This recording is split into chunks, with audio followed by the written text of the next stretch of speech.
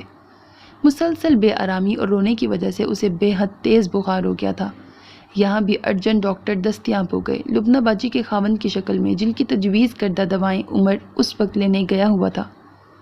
جتنا ہم نے اچھا بننے کی کوشش کی، جتنی نیکیاں کرنے کی کوشش کی، تم نے اتنا ہمارے منہ پر تھوکا، اتنا ہی ہمیں بدنام کیا، ہمیں ستیلا نہ جانے کیا کیا نہیں مشہور کیا۔ ہم نے پھر بھی برداشت کیا، چپ رہے، مگر یہ حد کہ تمہارا بیٹا اپنے ہی خاندان کی عزت کو زک پہنچانے تک آ جائے بہت زیادہ ہے۔ تایا بہت باروب تھے، مگر یوں غصے کا اظہار کم کم کرتے تھے۔ دستگیر چچا سے نظریں ملانا دشوار ہو رہا تھا۔ یاسمین چچی کی تیوریاں ضرور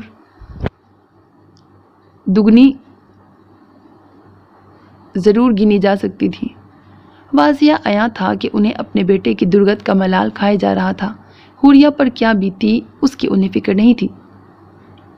اب یہی ٹھیک ہے، تم نے ستیلا غیر بننا چاہا، میں تمہیں ستیلا اور غیر بناتا ہوں۔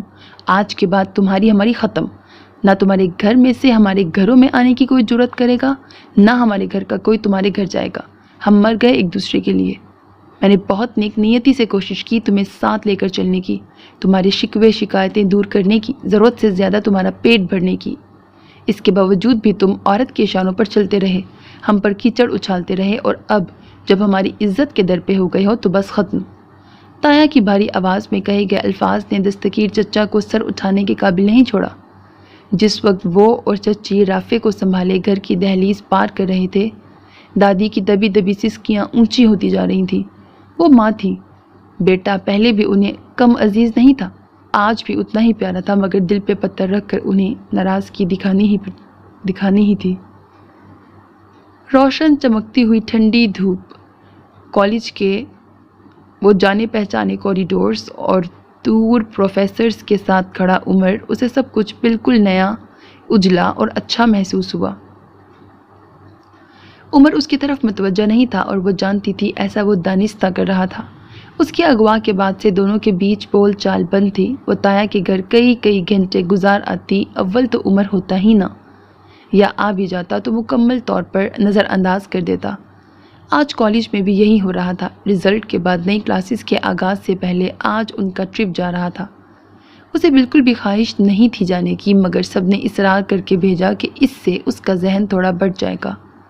اوئے، سر عمر بھی جا رہے ہیں، رکشی ہانپتی ہوئی اپنے ساتھ گویا خوشخبری بھی لائی۔ وہ چونک کر حواسوں میں لوٹی، اسے خود کو بھی نہیں پتا تھا، اور وہ اتنی دیر سے ٹکٹکی باندھے عمر کو دیکھے جا رہی تھی۔ خوش تو یوں ہو رہی ہو جیسے سر عمر تمہاری خاطر جا رہے ہوں۔ راشدہ کو رکشی کی خوشی کچھ خاص نہیں بھائی، سوچنے میں کیا جاتا ہے۔ رکشی نے گردن اکڑائی، یوں بھی کمپیوٹر کے پیپر میں عمر نے سب سے زیادہ اسے نمبر دیے تھے۔ وہ اگر ایسا سوچ لیتی تو یقین کرنے والی بات بھی تھی۔ بدھی دھوئی تھی صبح؟ راشدہ نے بھویں چڑھا کر بالکل دشمنوں کی طرح رکشی کو دیکھا۔ دھلی ہوئی بھی لگ رہی ہے اور میک اپ زدہ بھی، نصرت نے ہنستے ہوئے اپنا ٹھیک انداز بتایا۔ واقعی رکشی نے میک اپ کر رکھا تھا۔ حوریہ چپ چاپ ان کی سنے گئی۔ عمر صرف اس کے لیے جا رہا ہے، یہ بات وہ ان کو کہاں بتا سکتی تھی۔ پیپرز کے بعد عمر یہاں سے فارغ ہو چکا تھا۔ آج وہ ان کے ساتھ جا تو ٹرپ پہ رہا تھا، مگر اپنی گاڑی پر۔ ایک دو پروفیسرز بھی اس کے ساتھ بیٹھ گئے تھے۔ کالج بس کے پیچھے اس کی گاڑی روانہ ہوئی تھی۔ سارا رستہ راشدہ رکشی پر چوٹ کرتے نہ تھکی۔ سر عمر کی گاڑی دیکھ کر تمہاری بانچیں کھل گئیں؟ کوئی تمہیں بٹھانے کے لیے لائے تھے؟ جلنے والے کا منہ کالا۔ آج رکشی کو کچھ بھی برا نہیں لگ رہا تھا۔ اللہ کی شان، اسی نوک جھوک میں سفر کٹنے کا پتہ بھی نہ چلا، مگر واپسی کا سفر کسی سزا جیسا ہو گیا۔ یوں تو دونوں شہروں کا فاصلہ 3 گھنٹوں سے زیادہ کا نہیں تھا، مگر ایک تو انہیں واپسی آتے آتے دیر ہو گئی، پھر یہ مشہور زمانہ روڈ حسب معمول بلاک تھا۔ نتیجتاً ساری بسیں قطار در قطار ٹریفک کے پیچھے رکتی گئیں، اور اب رات کے 11 بھی بج چکے تھے۔ اب کیا ہوگا؟ لڑکے سارے نیچے اتر چکے تھے۔ لڑکیاں بھی ایڈونچر کے شوق میں زیادہ پریشان نہیں تھیں، مگر حوریہ سراسیما ہو گئی۔ انتظار؟ راشدہ کو اپنی بیٹیوں کی فکر تھی جنہیں وہ ساس کے حوالے کر آئی تھی۔ یقیناً اتنی دیر کی واپسی پر ساس نے گنجا تو ضرور کرنا تھا کہ اس عمر میں چونچ لے۔ حوریہ نے شیشے کے پار نظر دوڑائی۔ اس کی کلاس کے لڑکوں کے علاوہ باقی لوگ بھی ٹھہرے تھے مگر عمر نظر نہیں آ رہا تھا۔ حوریہ کے چہرے پر ہوائیاں اڑنے لگیں جب گھڑی نے 1 بجایا۔ یار کوئی کوشش بھی نہیں کر رہا یہاں سے نکلنے کی؟ وہ حقیقتاً پچھتا رہی تھی۔ کیسے کوشش کرے؟ آگے دور تک کی تار ہے، مگر کسی تک اس کے دل کی بات پہنچ چکی تھی۔ وہ بس تھی، ٹرک تھا یا کوئی ویگن؟ اندازہ لگانے کی مہلت ہی نہ ملی۔ جیسے ہی گزری اس کی بس کی کھڑکیوں کے شیشے تڑا تڑ ٹوٹ گئے۔ بلند آہنگ چیخوں کی ایک سیریز تھی جس نے سڑک پر موجود ساری ٹریفک کو ہلا ڈالا۔ عمر، عمر! اور لڑکیاں صرف چیخ رہی تھیں۔ وہ نہ صرف چیخی بلکہ زور زور سے روتے ہوئے پکارنے بھی لگی۔ پروفیسرز اور چند سٹوڈنٹس پہلے ہی بس پر چڑھ آئے تھے۔ اس زوردار پکار کے بعد عمر جہاں کہیں بھی تھا دوڑتا ہوا بس میں چڑھ آیا۔ وہ ابھی تک کانوں پہ ہاتھ رکھے عمر عمر کہے جا رہی تھی۔ ہورا! اس کے بالکل نزدیک آ کر عمر نے دھیمی آواز میں پکارا تھا۔ وہ اس کا ہاتھ پکڑتی فوراً کھڑی ہوئی تھی۔ میں نے نہیں رکنا یہاں، مجھے گھر لے چلو۔ وہ زور زور سے روئے جا رہی تھی۔ ساری بس کو سانپ سونگھ گیا۔ سب ٹھیک ہے، میں ہوں یہاں، اوکے؟ اس کے برعکس عمر حواسوں میں بھی تھا اور سب کی موجودگی کی وجہ سے قدرے جھجکا ہوا بھی۔ لڑکیاں لڑکے حیرت بھری نظروں سے انہیں دیکھ رہے تھے۔ راشدہ، رکشی، نصرت بالکل شاکڈ کہ کیا ماجرا ہے۔ نہیں، مجھے ابھی گھر جانا ہے، ابھی۔ اس نے ابھی بھی نقاب کر رکھا تھا۔ موٹے موٹے آنسو نقاب بھگو رہے تھے۔ عمر کو اس کے خوف کا بخوبی ادراک تھا۔ وہ کچھ عرصہ پہلے ہی تو بھیانک ترین حادثے سے گزری تھی۔ اوکے اوکے، میں کرتا ہوں کچھ، تم آرام سے بیٹھو۔ عمر کے ساتھ نے اتنا حوصلہ دیا کہ اس کے آنسو تھم گئے، جبکہ اپنا ہاتھ عمر نے خود نامحسوس انداز میں چھڑوایا تھا، مگر وہ پھر بھی بیٹھی نہیں کھڑی رہی۔ سر، میں حورا کو اپنی گاڑی میں بٹھاؤں تو کوئی مسئلہ تو نہیں ہوگا؟ وہ سر درانی سے پوچھ رہا تھا۔ اور مسئلہ ہی نہیں، سر کی آنکھوں میں استعجاب، تشویش اور شک ایک ساتھ پھن پھیلائے کھڑے تھے۔ سر، یہ میری کزن ہے، میرے سگے چچا کی بیٹی، اور اتنا کہہ کر عمر نے اسے دیکھا، قدرے ہچکچایا اور پھر بولا، ہمارا حال ہی میں نکاح ہوا ہے۔ آپ پرنسپل صاحب سے بھی کنفرم کر سکتے ہیں، وہ جانتے ہیں اس بارے میں۔ اس بار صرف راشدہ، رکشی اور نصرت کے نہیں، اکثر لڑکیوں کے منہ کھل گئے، اور سر نے کیا کنفرم کرنا تھا؟ 2 بجے کون سا پرنسپل جاگ رہے ہوتے؟ البتہ انہوں نے سر ہلا کر ٹھیک ہے ضرور کہا تھا اور معاملہ الٹ ہو گیا۔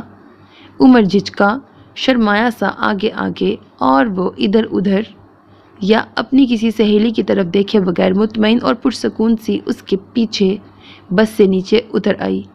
لڑکیوں نے شیشوں سے گردنیں نکال نکال کر انہیں دیکھا کہ خبر ہی نہیں یہ جوڑی بھی انہیں اچھی لگ رہی تھی، اور واپسی کے دوران دل ہی دل میں جھومتا عمر سوچ سوچ کر خوش ہوتا رہا۔ کیا گلا دور کیا ہے حوریہ بیگم نے، کالج تو کیا سارے جگ کو بتا دیا کہ ہم آپ کے ہیں کون، اور وہ اس کے دل کی حالت سے بے خبر شیشے سے سر ٹکائے محو خواب رہی۔ آپ ابھی تک 3 بجے عمر کو گھر بلایا گیا۔ وہ دوستوں کے جمگٹے سے نکل کر جیسے ہی گھر میں داخل ہوا، پہلی نظر لان میں موجود نصرت، راشدہ پر پڑی۔ وہ تینوں آج شادی کی مناسبت سے تیار ہوئی تھیں اور اچھی خاصی لگ رہی تھیں۔ سر، آپ ہمیں گھر سے نکال رہے ہیں؟ لال لپسٹک سے رنگے ہونٹ لٹکا کر راشدہ نے بڑی بے تکلفی سے ناراضگی جتائی تو عمر ہنس پڑا۔ میرا یہ مطلب بالکل نہیں تھا، آپ بے شک کل ولیمہ تک یہیں رک جائیں۔ نہیں خیر، وہ تو ہم پھر آ جائیں گے۔ مزید بے تکلفی پر اس بار رکشی نے زور سے کوہنی ماری تھی۔ کیا ہے، بھائیوں جیسے ہیں؟ راشدہ نے آنکھیں دکھائیں، ہتھیلی سہلانے کی اشد ضرورت محسوس ہو رہی تھی۔ جی بالکل بہن ہے یہ میری، ماشاءاللہ سے 10ویں۔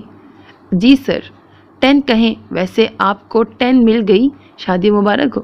عمر نے گہرا سانس لے کر 10ویں بہن کی باتیں سننے کے لیے خود میں مزید توانائی بھری۔ راشدہ کی زبان کا اعتبار نہیں تھا، کتنا اور کہاں تک کھلنی تھی۔ شکریہ، آپ نے کھانا کھایا؟ جی سر، اسی لیے تو رکے ہوئے تھے۔ رکشی کی کوہنی ایک بار پھر اس کی پسلی سہلا گئی۔ عمر نے ہونٹ بھیج کر مسکراہٹ دبائی۔ ویسے آپ کی بہن نے نہیں کھایا؟ آپ نے کھلانا تھا نا, آپ خود کھلا دیجیے گا. وہ ٹھنکی. عمر کان کو جانے لگا, برا پھنسا تھا. اب چلو بھی. اب کے نصرت نے دوسری پسلی کو مشک ستم بنایا. راشدہ کو یہ بے تکلفی مہنگی پڑ رہی تھی. ویسے سر آپ نے اچھا نہیں کیا, ہمیں نہیں بتایا تھا. وہ 10ویں بہن والا پورا حق وصول رہی تھی. کیا؟ عمر واقعی نہیں سمجھا. یہ کہ 10 آپ کی کزن ہے اور میں کیسے بتاتا. حوریہ نے بہت سی دھمکیاں دی تھی. اچھا تو آپ ڈر گئے محبت میں. راشدہ کا کہا اتنا اونچا پڑا کہ عمر بھی گھبرا کر ارد گرد دیکھنے لگا. بہنیں ساری دلہن کے چاؤ اٹھانے میں مصروف تھی. سر آپ نے نا وہ ہونے کا پروف ابھی سے دے دیا. وہ کیا؟ عمر کے کان پھر سے کھڑے ہوئے. راشدہ سے کچھ بعید نہیں تھا. کہہ دے جھورو کا غلام. راشدہ نے وہ کا خلاصہ کیا. نصرت کی کوہنی پھر سے پسلی پر پڑی. آپ دنیا کے ہر شوہر کو اپنے شوہر سے مت میچ کیجیے. عمر نے مسکراتے ہوئے سچی سی چوٹ کی تھی. راشدہ نے ہنستے ہوئے سہی. سر اب ہم چلتے ہیں, بہت رات ہو گئی ہے. یہ تو ویلی ہے. بالآخر رکشی نے زبان کھولی. شادی والے گھر میں پتہ نہیں چل رہا تھا مگر رات واقعی بہت ہو گئی تھی. کچھ دیر اور رکتی تو فجر کی اذان ہونے لگتی. اوکے, کیسے جائیں گی آپ؟ عمر نے اصرار مناسب نہ سمجھتے ہوئے پوچھا. سر میں اپنے بھائی کو فون کرتی ہوں, وہ لے جائے گا. آپ ایسا کریں. عمر کو رکشی کی اس تجویز سے کچھ اختلاف ہوا. بھائی کو تنگ مت کریں موہت یار. ساتھ ہی اس نے دور کرسیاں اٹھواتے موہت کو بھی آواز دے ڈالی. موہت آپ کو چھوڑائے گا. موہت قریب آ گیا تھا. سر آپ بس وہ ہم بھائی کو بلا لیتے. رکشی اس خیال سے کہ موہت خواہ زحمت کرے گا کچھ ہچکچائی. کیوں بھائی؟ عمر حیران ہوا. موہت نہیں تو میں خود چھوڑ آتا ہوں. نہیں سر, راشدہ جلدی سے بولی. ساتھ ہی رکشی کو گھور کر پاگل بھی کہا. ہم موہت کے ساتھ چلے جائیں گے. That's right. میں لبنہ باجی سے بھی کہتا ہوں آپ کے ساتھ چلی جائیں, ٹھیک رہے گا. لبنہ باجی لون میں ہی آ رہی تھی. عمر نے ان کو رکشی لوگوں کا مسئلہ بتایا. وہ بلا حجت موہت کی ہمراہی میں انہیں ڈراپ کرنے پر تیار ہو گئی. سر آپ کا شکریہ. آپ نے اپنی شادی پر انوائٹ کر کے وعدہ نبھایا. جاتے جاتے بھی راشدہ زبان کے جوہر دکھاتی گئی. عمر نے محض مسکرانے پر اکتفا کیا. وہ چلی گئی تو ہلکا پھلکا سا ہو کر پہلے چاروں اطراف اور پھر آسمان کی طرف دیکھا. گھر ہی نہیں آسمان بھی تاروں کی چادر سے دمک رہا تھا. بالآخر حوریہ اس کی ہوئی تھی. خوشبوؤں سے معطر ہوئے اپنے کمرے میں جیسے ہی قدم رکھا نظریں بے ساختہ بیڈ پر گئیں. اگلے ہی پل وہ بھونچکا کے رہ گیا. بیڈ خالی تھا. دلہن کہاں تھی؟ اس نے نظریں گھمائیں اور قدرے مطمئن ہوا. دلہن بیڈ روم فریج میں منہ دیے کھڑی تھی. وہ 2 قدم آگے بڑھا اور دھیمی آواز میں کھنکھار کر اپنی آمد کی اطلاع دی. حوریہ بوکھلا کر سیدھی ہوئی. عمر اس سے چند قدم کے فاصلے پہ کھڑا تھا. بے حس و حرکت, ساکت و صامت, یک ٹک اسے دیکھتا بے خود ہوتا. بے بس سا, بالکل مبہوت. وہ یقیناً دنیا کی حسین ترین دلہن لگ رہی تھی, یا صرف اسے ہی لگ رہی تھی. نظروں کے اس وارفتہ اور استحقاق بھرے ارتکاز نے حوریہ کو گھبراہٹ میں مبتلا کر دیا. گھبراہٹ پر شرم اور شرم پر جھنجھلاہٹ بہت غالب ہوئی. جب عمر ٹس سے مس ہونے کے موڈ میں نظر نہ آیا. وہ خاصی فرصت سے اسے دیکھ رہا تھا. حوریہ نے انگلیاں مڑوڑنا ترک کر کے بھویں سکیڑ لی. وہ بات کرنے کی ابتدا دلہن کی طرف سے ہوئی اور عمر جاگ گیا. مجھے بھوک لگ رہی تھی. گویا یہ ایک غلطی تھی جس کا اعتراف اسے کرنا پڑ رہا تھا. عمر کے لبوں پہ مسکراہٹ رینگ گئی. پھر کچھ لیا کیوں نہیں؟ فریج میں جوس, فروٹ, سلائس, بٹر سب کچھ موجود ہے. عمر اسے بغور دیکھ کر بولا. اس نے منہ بنا لیا تھا. ہاں, پر یہی سب کچھ میں 4 دنوں سے کھا رہی ہوں. نہ اپنے دلہن ہونے کا اعزاز کا مان, نہ سامنے کھڑے دلہا کے جذبات کی فکر, نہ اس نئے بندھن کی نزاکت کا احساس. وہ بڑی معصوم سی شکل میں اپنی پریشانی بتاتی عمر کے دل میں اتر گئی. اچھا؟ عمر نے یوں سوچنے میں ٹائم لیا جیسے بڑا مسئلہ آن پڑا ہو. پھر مبہم مسکراہٹ کے ساتھ اپنا ہاتھ آگے بڑھاتے ہوئے بولا. اگر تم مجھ سے دوستی کر لو تو میں تمہیں ابھی باہر لے جا کر تمہاری مرضی کا ڈنر کروا سکتا ہوں. حوریہ نے قدرے مشکوک ہو کر اسے دیکھا. اپنے لفظوں کی طرح اس کی شکل پہ بھی نرماہٹیں تھیں. آنکھوں میں محبت کے علاوہ کوئی پیغام نہیں تھا. حوریہ نے نظریں چرا کر بری طرح سے انگلیاں چٹکانا شروع کر دیا. عمر ایک بار پھر اسے فرحت و محبت سے دیکھے گیا. ابھی؟ وہ بے یقین تھی. ہاں ابھی. عمر کا انداز قطعی تھا. سب باہر. یہ پریشانی بھی بجا تھی. کچھ سو چکے تھے, کچھ سونے کی تیاریوں میں تھے. عمر نے نظروں کی گرفت برقرار رکھی ہوئی تھی۔ وہ اس کی انہی نظروں سے خائف یہاں وہاں اوپر نیچے دیکھ رہی تھی، صرف اسے نہیں دیکھ رہی تھی۔ اچھا، بلاخر دل آمادہ ہوا کہ بھوک بہت حاوی ہو رہی تھی۔ ٹھیک ہے، میں چلتی ہوں۔ ابھی بھی اسے دیکھے بنا مثبت اندیا دیا۔ عمر مزے سے ہنسا۔ نظریں چرانے کی یہ مشق بھی خوب تھی۔ وہ اس پہ بھی ظلم کر رہی تھی اور خود پر بھی۔ وہ اسے دیکھتے دیکھتے سیر نہیں ہو رہا تھا اور وہ اسے دیکھنے سے ہی گریزا تھی۔ ہاتھوں میں لاؤ ہاتھ۔ عمر ابھی تک منتظر تھا۔ حوریہ نے تھوڑی سی ہچکچاہٹ کے بعد مہندی، چوڑیوں، انگوٹھیوں سے سجا ہاتھ اس کے ہاتھ میں دے دیا، جسے بڑے دل سے عمر نے تھاما۔ وہ قدرے سرخ پڑی، لیکن اچانک ہی وہ بولی، اس کا مطلب یہ نہیں کہ تم مجھے اچھے لگنے لگے ہو۔ بڑا غیر متوقع جملہ تھا۔ عمر نے سنا، غور کیا اور پھر زور سے ہنس دیا۔ محاذ عجلت میں جیت کس کا نصیب بنی تھی، یہ تو حوریہ کو خود نظریں چرا کر چھپانا پڑ رہا تھا۔ میں ایسا نہیں سمجھ رہا ہوں، لیکن ہنسی روک کر وہ دھیمے سے کہنے لگا، میری محبت میں دم ہوا تو تمہیں اچھا بھی لگنے لگوں گا اور تمہیں مجھ سے محبت بھی ہو جائے گی، ہے نا؟ حوریہ سے کیا جواب بننا تھا؟ پہلے نظریں چرا رہی تھی، اب ہاتھ چھڑا کر دونوں ہاتھوں میں چہرہ بھی چھپا لیا، گویا اعتراف محبت پر پردہ گرا دیا۔ عمر اس ادائے خاص پر سرشار ہوتا ہنسنے لگا تھا۔ ختم شد۔ سو میرے عزیز listeners, this was the end of the novel. Hope that you like it. اپنا بہت خیال رکھیے گا نیک تمناؤں کے ساتھ۔ اللہ حافظ۔